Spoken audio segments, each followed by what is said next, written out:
Hi everyone, and welcome today to another installment of Tree to Table from Shenandoah Valley Orchards. Today we have a very special guest in Rocktown's very greatest food blogger, the Friendly City Foodie.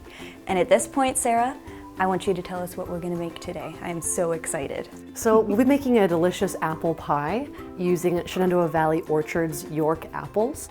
Step one is that we need to sift our flour. We're using a King Arthur all-purpose flour.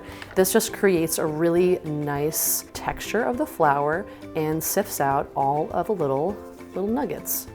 We're doing a double crust today. We'll have a top crust and a bottom crust. So we'll need 2 cups of this flour, and we're gonna need 1 teaspoon of salt. We're just gonna mix the salt and our sifted flour together. And we're also making Joy of Cooking's flour paste dough, which I like because it lends to a really nice flaky crust as well. Our goal today is flaky, flake, flake, flake. So every step is gonna be how to preserve that flakiness.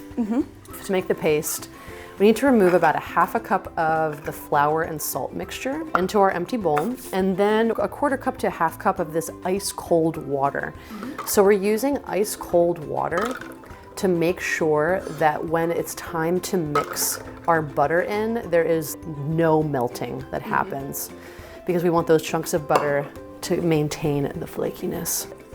So you want your flour paste to be about this texture. It's okay if there are some little chunks, it doesn't have to be perfect. And then we're gonna use a unsalted Kerrygold butter. It's super yellow and delicious. And it has a fuller fat content, which any European butter, right? Yes.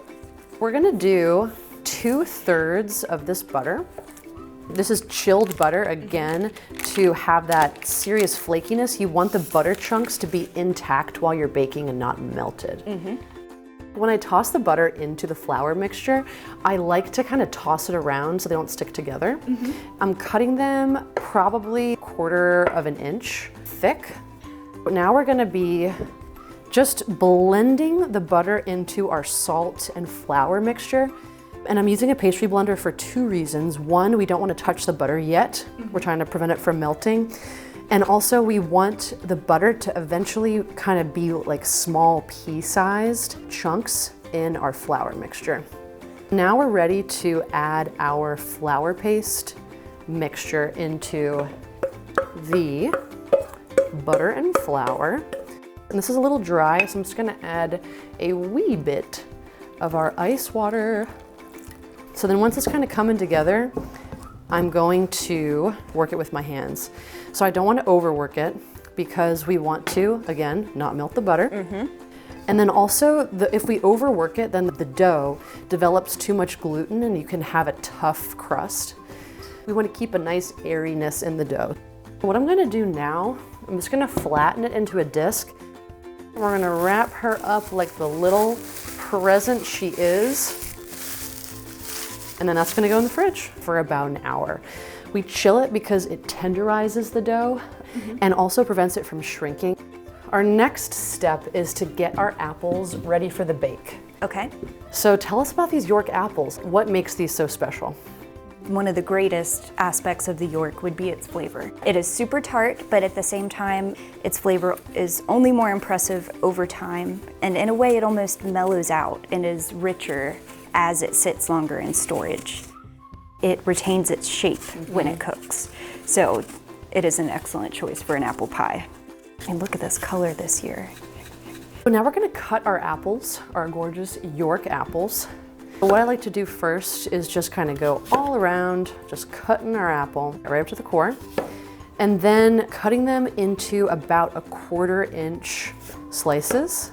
So just like you said, the York apple is really gonna hold its shape, and so having a slice of this thin, it's not gonna totally disintegrate into the pie. Yeah, it's sweet, it's tangy, it's crisp. It has a really good texture. Now that we've sliced all of our apples, we're going to mix in just a couple things. A 1/2 cup of brown sugar, an 1/8 cup of that flaky sea salt, Mary Louise, and then we're gonna need a 1/4 teaspoon of cinnamon. Okay. And then an 1/8 teaspoon of nutmeg. All right. Our apples are coated. This is quick. Look at that. Okay, so now we have our apples ready. Now we're gonna roll out the dough, and that's our final step before we put it in the oven. Fantastic. We're gonna dust our work surface here because we don't want any of that buttery dough to stick. When we roll out our dough, we want it to be just about an inch larger than our pie dish. Okay. Because that's gonna allow us to pinch everything together really nicely. Do you see that these chunks of butter in here? It is incredible. I mean, they are all over. We are marbled here. Also, it's okay if when you're rolling out your pie dough that it looks like Pangea. It doesn't have to be like a perfect circle because you can always cut off funky edges. Now we're gonna put our apples into our bottom crust. Oh, beautiful, and it is so full. Top crust. I like to fold the top crust under the bottom one. So now we're pinched all around. Now I like this method of just kind of putting a finger in and pinching all around to fully unite the top and bottom of the crust. And you get this like ridged look. Now we need a place for all of the steam to escape. So we're gonna cut some slits in the top of the pie. All right. Now we're gonna do a heavy cream wash on the top of our pie to create a nice glossy look. If you don't put enough cream, you might have kind of like a patchy look. It's okay if it like pools a little bit in the crust as well. Get in all of the little nooks and crannies. Look at that. And that is our pie.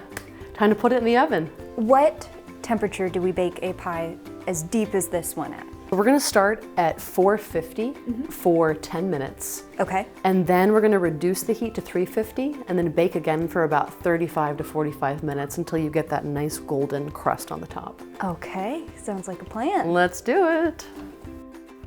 It is time to remove our golden flaky beauty from the oven. So fluffy. She's fluffed up beautifully. We have a nice golden flaky crust thanks to our chilled butter, our chilled water, and the rest of our process. The heavy cream, you can see that gloss. Look at it. But just listen, like, oh yeah. Wow, okay. Look at those slices.